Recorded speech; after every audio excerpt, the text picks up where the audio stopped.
আসসালামু আলাইকুম সবাইকে। ভালোবাসার আশ্রয় গল্পের 18 নম্বর পার্ট। তো বেশি কথা না বলে চলুন গল্প শুরু করা যাক। শুনেছি রুদ্ধ এক ধর্ষিতাকে বিয়ে করেছে। আমি ভুল না হলে ওই মেয়েটার রুদ্ধর বউ। এবার ভাবতে পারছিস যদি এটা সত্য হয় আর রুদ্ধ সব জেনে যায় তাহলে আমাদের সাথে কি করবে রুদ্ধ? জাস্ট খুন করে ফেলবে আমাদের। বিছানায় বসা লোকটাও যেন এক মুহূর্তের জন্য চিন্তিত হয়ে পড়লো। অস্ফুট স্বরে বলল, ঠিক দেখেছিস তো, মেয়েটা সত্যি রুদ্ধর বউ। অন্য ছেলেটা ভেবে বলল, ওর বিয়েতে যাইনি আমি, তাই দেখিনি ওর বউকে, কিন্তু আমি শিওর এই মেয়েটাই হবে। বিছানায় বসে থাকা দীর্ঘকার পুরুষটি কিছু ভাবলো, পরক্ষণে মুখের কোণে শয়তানি হাসি ফুটিয়ে তুলল। তারপর বলল, চিন্তা করিস না, ওই হারামি আমাদের কিছুই করতে পারবে না। করবে তো তখন যখন জানতে পারবে, আর আগে যদি আমরা ওর খেলাই তামাম করে দেই। বলে এক ভ্রু উঁচিয়ে তাকালো দাঁড়িয়ে থাকা ছেলেটার দিকে। এবার ওই ছেলেটার ঠোঁটের কোণে হাসি ফুটে উঠল। বিছানার দিকে এগিয়ে যেতে যেতে হাস্যমুখে বলে উঠল, এই না হলে দোস্ত, তুই তো আমার মনের কথাই বলে দিয়েছিস। শালাকে একদিন মারতে তো হতোই, সেটা না হয় কিছুদিন আগেই করা যাক। জানিস ভাই, ওর বন্ধুটা আরো সুন্দর হয়েছে রে। ছোট বোন তো অনেক বড় হয়ে গেছে দেখলাম, দেখলেই ছুঁয়ে দিতে ইচ্ছে করে। বলে দুজনেই দুজনের চোখে চোখ রাখলো, যেন চোখে চোখে দুজন কোনো কথা সেরে নিচ্ছে। চোখে তাদের স্পষ্ট লালসা। পরক্ষণে দুজনেই উচ্চস্বরে হেসে উঠল। বিছানায় বসে থাকা ছেলেটা বলে উঠল, অনেকদিন হলো কোনো শিকার ধরা হয় না, লাইফটা কেমন বোরিং হয়ে গেছে, নতুন কোনো খেলা শুরু করলে কেমন হয়? পাশের ছেলেটি বলল, ঠিক বলেছিস, কিন্তু আগের মতো কোনো ভুল করলে চলবে না, এটা মাথায় রাখিস। বলে সে বিছানায় বসে পড়ল। আর বিছানায় থাকা ছেলেটা বিছানা থেকে নেমে দাঁড়ালো। উন্মুক্ত শরীরের খাসগুলো স্পষ্ট ভেসে উঠল। এগিয়ে গিয়ে টেবিলের উপর থেকে পানি নিয়ে তাতে চুমুক বসালো। পরক্ষণে কুটিল চোখে বসে থাকা ছেলেটার পানে তাকিয়ে শান্তস্বরে বলল, এবার থেকে যা করবো পুরো পরিকল্পনা মাফিক করবো, ভুল হওয়ার কোনো অপশনই থাকবে না।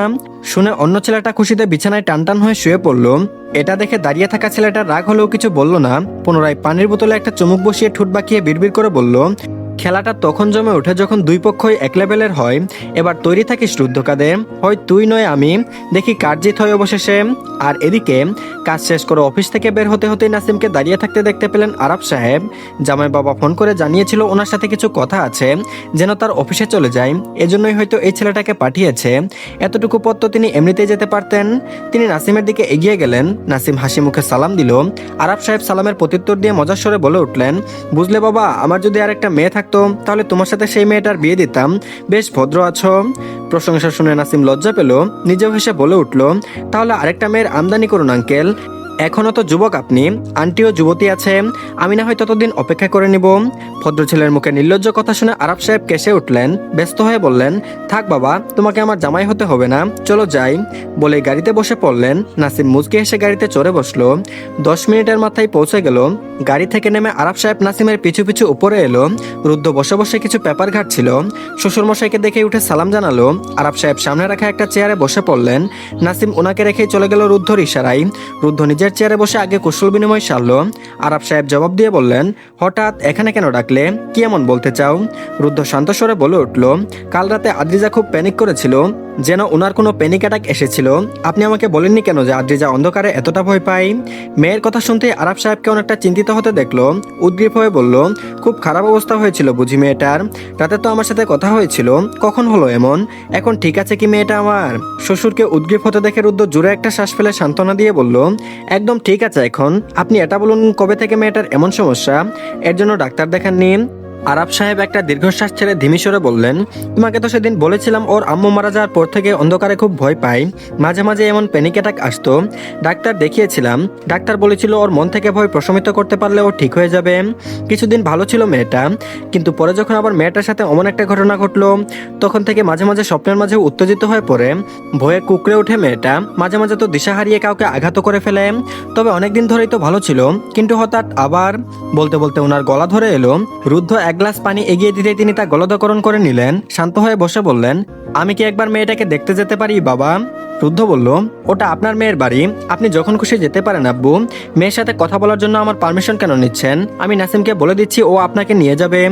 উনি ও সাই জানিয়ে উঠে পড়লেন। বিদায় জানিয়ে বললেন, আমি তাহলে এখন আসি, আবার বাড়ি ফিরতে হবে, নিজের খেয়াল রেখো। রুদ্ধ সম্মতি দিতেই তিনি এগিয়ে গেলেন। রুদ্ধ হঠাৎ কি মনে করে ডেকে উঠল। জামাইয়ের ডাক শুনে আরাফ সাহেব থেমে দাঁড়িয়ে পিছু ঘুরে তাকালেন। রুদ্ধ আশ্বাস দিয়ে বলে উঠল, চিন্তা করবেন না আব্বু, আপনার মেয়ে পুরোপুরি ঠিক হয়ে যাবে। আমি নিজে ওনাকে এই ভয়কে জয় করতে শেখাবো, কথা দিচ্ছি। আরব সাহেব বললেন, জানি বাবা, তোমরা দুজনে অনেক সুখী হও, শুধু এতটুকুই চাই। শ্বশুরের কথায় আলতো হাসলো রুদ্ধ। ফোন করে নাসিমকে সব বুঝিয়ে দিয়ে পুনরায় নিজের কাজে ব্যস্ত হলো।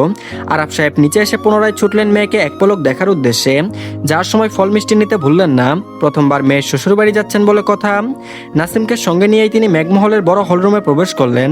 রায়া আর আদ্রিজা নিচেই বসেছিল। কারো আসার শব্দ পেয়ে পিছু তাকালো। সম্মুখে হাসি মুখে নিজের বাবাকে দাঁড়িয়ে থাকতে দেখে অবাক হলো। সাথে প্রচন্ড খুশি হয়ে দৌড়ে গিয়ে বাবার বুকে ঝুঁকে পড়ল।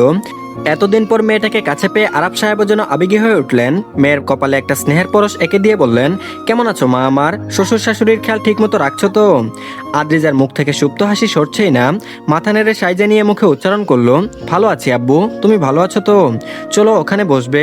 তিনি জবাব দিয়ে মেয়ের সাথে গিয়ে বসলেন। আদ্রিজা নাসিমকে দেখে তাকেও বসতে বলল। নাসিম গিয়ে রায়ার পাশে বসলো।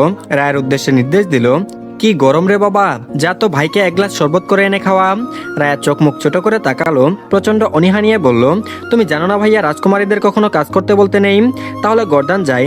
আর একটা বিয়ে করে রেখে যাওয়া এ বাড়িতেই, যখনই আসা শুধু আমাকে খুঁজে পাও কাজ দেওয়ার জন্য। সামান্য কাজ করতে বলায় মেয়েটার কত কথা শোনালো, বাপ রে। নাসিমও সেসব কথায় কান্না দিয়ে বলল, তুই এত আলসে কেন রে মেঘ? ভাইদের শরবত করে খাওয়ালে ভালো বর পাওয়া যায় জানিস না? জানা বোন আমার। পাশে অতিথি থাকায় রায় কথা বাড়ালো না। আরব সাহেবকে সালাম দিয়ে কিচেনের দিকে চলে গেল। নূরজাহান বেগম শুনতে কিচেন থেকে বেরিয়ে এলেন বিআই সাহেবের খতেরদারি করতে। ঈশানী কিচেনে এসেছিল সবার জন্য চা নিতে। রায়াকে আসতে দেখে শুরুতেই রায়া বলল, সে শরবত নিতে এসেছে নাসিমের জন্য। নাসিম খাবে শুনতে ঈশানী কুটিল হেসে রায়াকে বলল, সে বানিয়ে দিবে। রায়া যেন চা নিয়ে চলে যায়। রায়ার আর কি, সে কথা মতো চা নিয়ে চলে গেল হলরুমে। ঈশানী সুন্দর মতো একটা শরবত করে নিয়ে স্বাভাবিক মুখে বেরিয়ে এলো। এসে আগে আরব সাহেবকে সালাম দিয়ে একটা গ্লাস ধরিয়ে দিল। তারপর নাসিমের সামনে গিয়ে দাঁড়ালো। এই মেয়ে শরবত করে এনেছে দেখে নাসিমের খাওয়ার ইচ্ছে মরে গেল। তবুও সকলের সামনে না গিয়ে পারার উপায় নেই। কে জানে কি কাণ্ড ঘটিয়ে এসেছে। কিন্তু আরব সাহেবকে স্বাভাবিকভাবে দেখে নাসিমও নির্ভয়ে মুখে নিল। সামান্য একটু মুখে তুলতেই নাসিমের বমির উদ্বেগ হলো। থুতু করে গালের সব শরবত নিচে ফেলে দিল। নাসিমের কাণ্ডে সবাই অবাক হয়ে তাকালো। ঈশানী তখন এক কোণে চুপচাপ দাঁড়িয়ে, মুখে লেগে আছে মিটিমিটি হাসি। তা দেখতেই নাসিম রেগে গেল। রাগ ফলাতে চিল্লিয়ে নূরজাহান বেগমের উদ্দেশ্যে বলে উঠল, আন্টি, বাড়িতে ঠিকঠাক কাজের লোক রাখতে পারো না? একটা শরবত পর্যন্ত বানাতে পারে না? লবণ দিয়ে ভরে রেখেছে। নূরজাহান বেগম অবাক হয়ে গেলেন। তাদের কোনো মেয়ের তো এমন করে না। তিনি এগিয়ে এসে গ্লাসটা নিয়ে বলল, শান্ত হ, হয়তো ভুল করে ফেলেছে, আমি আবার একটা নিয়ে আসছি, বস। বলেই তিনি চলে গেলেন। ঈশানীর মুখে আবার হাসির পরিবর্তে চাপা রাগ দেখা দিল। তাকে কাজের লোকের সাথে তুলনা করলো। ঠিক আছে, সেও দেখে নিবে। একা একা উপরের দিকে চলে যেতে যেতে বলল, শালা হনুমান, আমাকে কাজের লোক বলার ফল তোকে ঠিক ভুগতে হবে, দেখে নিস।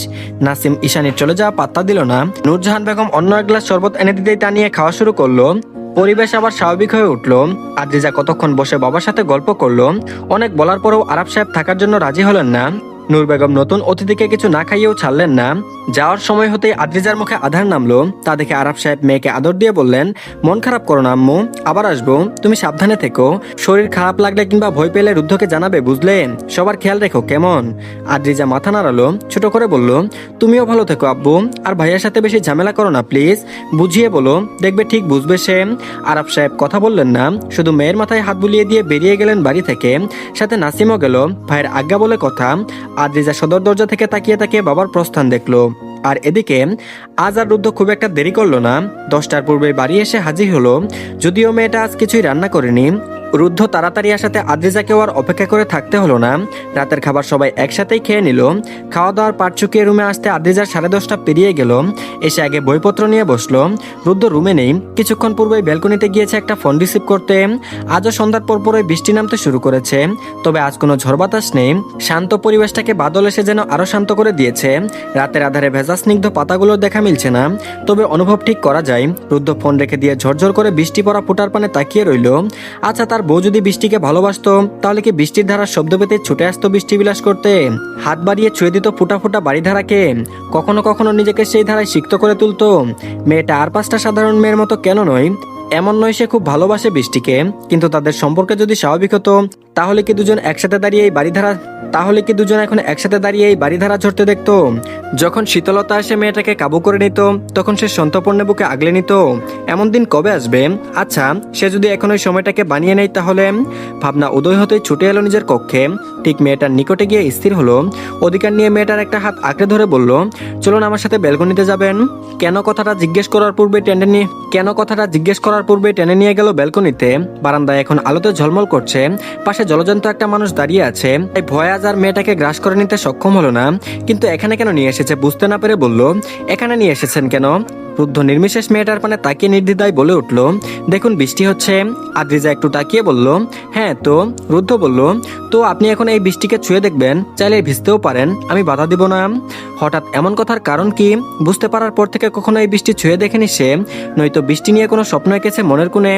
একবার ইচ্ছা হলো একটুখানি ছুঁয়ে দেখবে, আবার যেন সাহস হলো না। মনে হলো এই বৃষ্টিকে স্পর্শ করলে আবার কিছু কেড়ে নিবে। নিচু কণ্ঠে বলল, আমি ছুঁতে চাই না, বৃষ্টি আমার ভালো লাগে না, আপনি থাকুন। বলেই পা বাড়িয়ে চলে যেতে নিল। বাদ সাধল রুদ্ধ। হাতে টান প্রয়োগ করে মেয়েটাকে কার্নিশে দাঁড় করিয়ে দিল। নিজের দূরত্ব রেখে পেছনে দাঁড়িয়ে দুপাশে হাত দিয়ে বেড়িবাঁধ তৈরি করলো। আকস্মিক টান পড়ায় আদ্রিজার বুঝতে সমস্যা হলো তার সাথে কি হয়েছে। যতক্ষণে বুঝতে সক্ষম হলো ততক্ষণে বৃষ্টির ছাট এসে ছুঁয়ে গেল আদ্রিজার বদন। আদ্রিজা এক মুহূর্তের জন্য থমকে দাঁড়ালো। পুরো বদন কেঁপে উঠলো যেন। মনের ভেতর যেন অন্যরকম অনুভূতি হলো। সেই অনুভূতির প্রখরতা বাড়িয়ে তুলতে রুদ্ধ তার ডান হাতের আজলায় আদ্রিজার ডান হাতটা নিয়ে বাইরের দিকে বাড়িয়ে ধরলো। বড় বড় কণা এসে আঘাত করলো মেয়েটার হাতে। আদ্রিজা চোখ মুদে নিল, যেন খুব করে অনুভব করতে চাইলো বর্ষণধারাকে। রুদ্র নিজের মুখটা এগিয়ে আদ্রিজার কানের নিকট গিয়ে ফিসফিসিয়ে বলল, এই বৃষ্টির ফোঁটাকে অনুভব করতে পারছেন আদ্রিজা? মন থেকে অনুভব করুন, দেখবেন ভয় দূর হয়ে সেখানে প্রশান্তি এসে ধরা দিবে। মনে নতুন স্বপ্নের ডানা মেলে উড়ে বেড়াবে। একবার অনুভব করে দেখুন। মন চাইবে এই ধারায় নিজেকে সিক্ত করে উচ্চস্বরে বলতে, দেখো বৃষ্টি, আজ আমিও ভয়কে জয় করে তোমার আঙিনে এসে নিজেকে ঠাঁই দিয়েছি। এই বৃষ্টি যেমন স্রোতের সাথে মিশে গিয়ে আবর্জনা দূরে ভাসিয়ে নিয়ে পরিবেশকে নির্মল করে তুলে, তেমন করে এই বৃষ্টির ছোঁয়ায় নিজের সমস্ত ভয়কে দূরদেশে ভাসিয়ে দিন। নিজেকে নতুন রঙে রাঙিয়ে তুলুন আদ্রিজা। আমি আছি তো একান্ত আপনার হয়ে, আপনাকে দিশা দেখানোর জন্য। খুব করে অনুভব করুন আজ এই বাদলকে। তো ধন্যবাদ সবাইকে। এই পার্টটি এই পর্যন্তই। পরবর্তী পার্টও দিয়ে দেওয়া হয়েছে, সবাই দেখে নেবেন।